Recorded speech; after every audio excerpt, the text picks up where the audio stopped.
We've been looking for a way to improve the way we organise tutorial bookings of our students, particularly with the need to move more of these appointments online during this pandemic. So in this short video, I'm going to explore some of the options within Microsoft Bookings.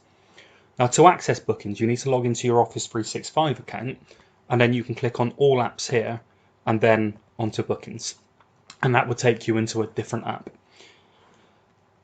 Now, Bookings was created for the business world. Therefore, the terms customers and services are used throughout.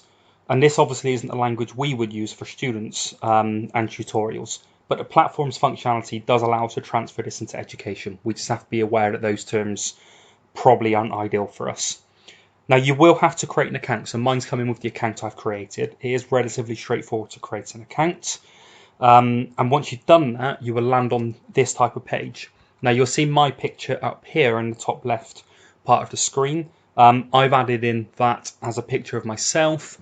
You can input anything in there because essentially that's a logo for your business. But as we're operating this within education, I personally thought a picture of me. So when students click on a link, it comes up with my picture. They can see that they're booking in with me would be more appropriate. But again, you can put anything there or you can leave it blank altogether. Now in this video, I'm going to run through some of the features in the subheadings down here on the left. But just to make you aware, this video is essentially created for the purposes of Marjon staff that we're going to share this with. So if you stumble on this from outside of Marjon, you may feel that some of this isn't fully appropriate for you. The calendar option down here as well will start. Now at the moment, this is empty. And that's because apart from this one booking here, which we've another member of staff has booked in, as we've been piloting some the use of this, is empty because no one's booked anything in because students haven't started back yet, and we're still trialing this. This does link with your Outlook calendar, but on this calendar in your bookings, it will only show you what students have booked in, so it won't have everything else that you've also put in your Outlook calendar. That will stay separate in Outlook. What you will need to do is click on the staff sub-menu and click on your name, and then up will pop in your up will come up with your staff details. You will need to make sure that under availability it is ticked where it says events on office calendar affect availability.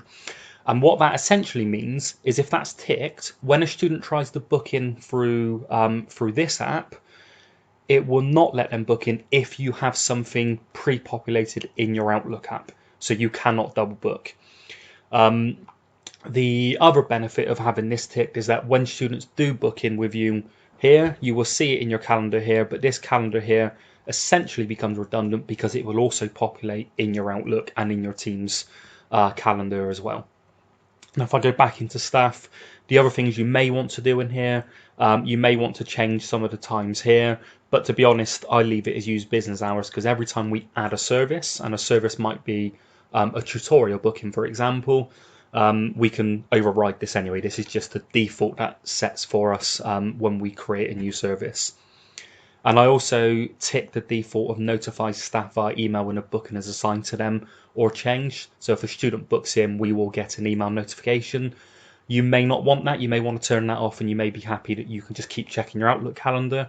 But I've just left that on at the moment. May get annoyed with lots of emails coming through, so I may change that myself anyway. Now, if we go to the booking page, what you do have is this link here, and this essentially is your home page. So if we click on this, if we copy and paste that in, what you will see is your home page. So I've created two different services at the moment, so module 1 tutorial and tutorial booking. These are complete pilots, and I would delete these once I get going properly with this. So essentially, if you've got your own website, this is the home page. Personally, I think that's a little bit too complicated for students because they could click through modules that they're not actually on, and we're trying to keep this as easy as possible. So I'm not going to share that link with any students. What you can do, if we scroll down, we can come to this booking page access control. It's really important that we tick this box here about require a Microsoft 365 or Office 365 account from your organization. That will make sure that students are booking in with their student accounts, and it will make sure no one from outside can book in to any of these slots as well. I've also ticked the disable direct search engine indexing of booking page. I don't think that's relevant for us as we're not a business and we're just using this within education for tutorials. So I've ticked that to take that off as well. You can take the logo off your page if you want to. You can have no logo whatsoever just by unticking here. I've left the customer data usage consent unticked, and I've done that because we're not asking for any additional personal data that students haven't already given us. And it's going through Microsoft, which is already embedded into our GDPR policy. So I don't think we need to tell students or give students a message about personal data collection, because I don't think we're collecting anything different. The scheduling policy here is what I've preset, and again, you can override this with every new service you create. We'll get onto that in a minute. But essentially, time increments, this is your default. I've put 20 minutes, you may put half an hour, etc. But how long does a tutorial usually last? The minimum lead time is the minimum amount of time before a tutorial that a student can book on. So I've set this at 12 hours. So a student can book into an available tutorial slot if it's free. But if they do that within 12 hours, it won't let them do that. You can bring that right down and think, actually, I'm happy for them to book in an hour before. You can set it to 24 hours. But I think it's important we leave that at something that doesn't mean we get students booking in last minute. Maximum lead time, I've left that up to the kind of maximum because they can book on way in advance if they want. That's not a problem.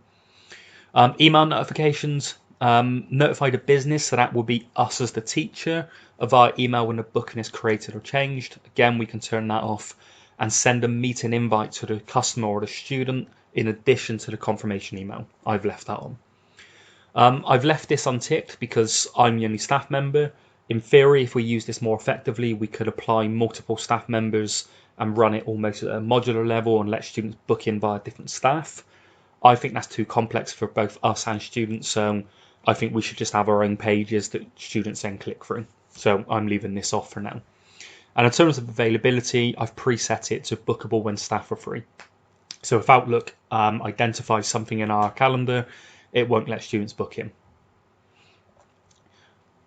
Customers, this is just myself and Sarah at the moment because we're the only two people who have booked into a kind of pilot, a trial that we've been trialing. That will populate with student names as they book in.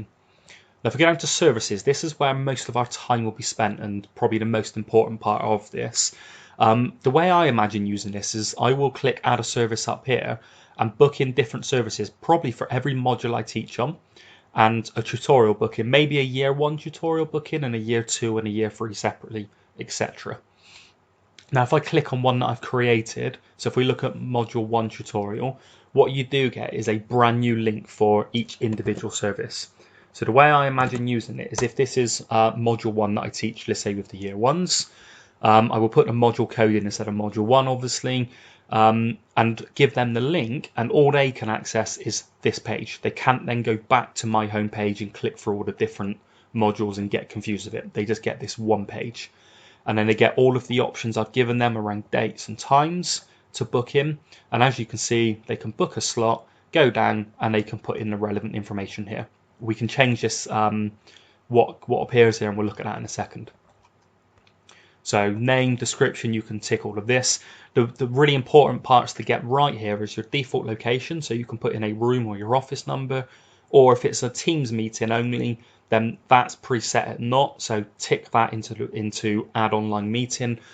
The beauty of that is once it creates the meeting, so if we go into this one here, that's preset for me on that we've been trialing earlier, what we will see is it automatically gives them the Teams link.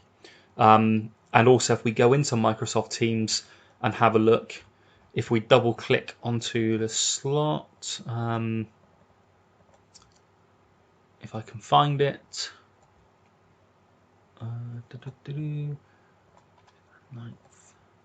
here we go. So if we double click, we can just click join, and the student will also be in there to join as well.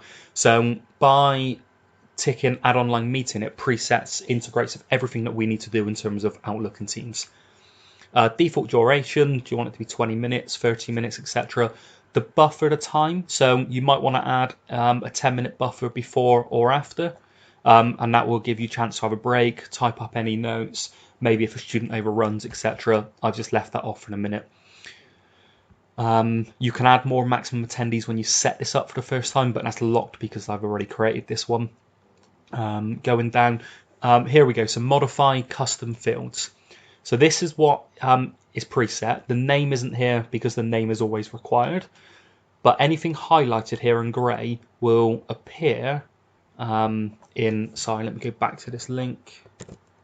Oh, sorry, already there. It will appear down here. So if I go back to modify,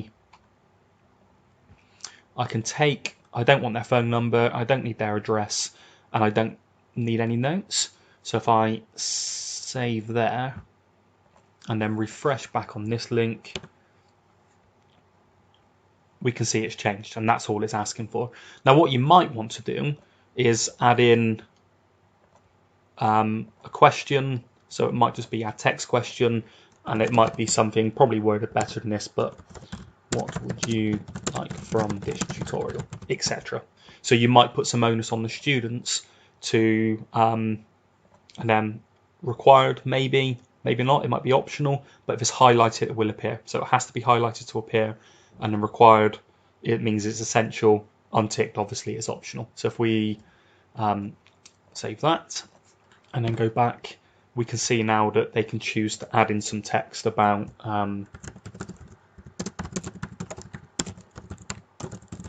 etc. So they can put something in. Going down a little bit further, reminders and confirmations. So if we click on the edit icon here, you can set it so students get a reminder. So I've set it at 1 hour before this tutorial that they've booked in. They get a reminder. You can also set it so we get it or so we all get it. And you can also change the message here. So you can customize that for them. You don't have to have that. You don't have to have a reminder. You can also add multiple reminders, so they can have one 24 hours before and then 1 hour before, etc. Other important ones, so in the scheduling policy now, we can change how long we want the meeting to be. We can also change the minimum lead time here for this particular service. So this is the default that was set earlier within my booking page, but we can change it based on this particular service. So you may actually think this one needs more flexibility, let's bring this right down, or this one needs a whole day because I'm busy or whatever it may be. Email notifications, so notify me as the business via email when a booking is created, yes or no. Send a meeting invite to the customer in addition to a confirmation email, yes or no. I've left them on. I've left this blank, as I've said earlier. What I have now done, you could, on general availability, put custom hours and reoccurring weekly, and then you can say every Friday or Thursday and Friday, like I've put here, 9 to 1, start date and end date. I can set that over a 6-week period rather than just the 2 days. These 2 days are set at Thursday the 10th and Friday the 11th. So I can set this over a 6-week period, but only Thursday and Friday available, and then they can see, they could book in those slots. Now, if you click the X, it will remove the availability. So as you can see here, it says not bookable. And if you click the plus, you can then add in multiple availability on that day. So not only am I available 9 to 1, but I'm also available from 2 o'clock to 5 o'clock now as well on that Thursday. That's just for that week, because the next week I've had to change it because actually I'm now available on the Wednesday and different times on the Thursday and Friday. If you have 2-3 weeks in a row where this is your availability, you can just run the start and end dates to be different. So that actually Thursday and Friday, well, actually that will run now for 3 weeks instead, etc. And then you will have to click add set different availability to put more weeks on as you go down. And that's essentially it. So what that will give us, if we come back to this, is the page for the students here where they can book in tutorials or a module tutorial. So if they click on a time that they want, they add in their name and then they add in their email. Can write something in there if they want, then click book. That will now generate a confirmation email. for both the student and me as the member of staff, which I'm sure will pop up in a second. It takes about 30 seconds to a minute. That will also integrate, so I've booked in for the 17th of September. That will also integrate into the calendar. So as I've said earlier, double click on that. There's the Teams link and it's in Teams as well. The other feature I think that I'm going to use for this then is in Learning Space. What I'm going to do is embed this into the module probably by adding a block, and there comes through the email link, adding a block, going down to HTML, and we see we've got the new HTML block here. If we click edit and configure, we can then put in tutorial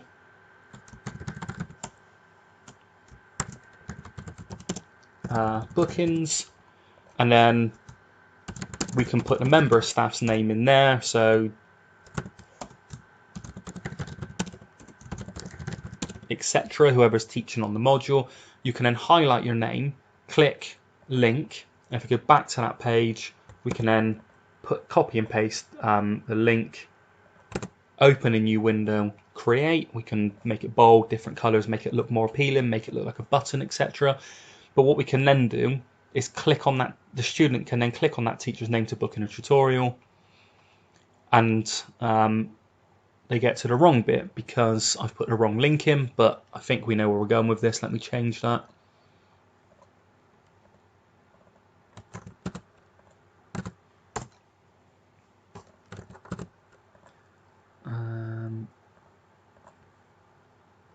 Bear with me 1 second. I'm just changing the link.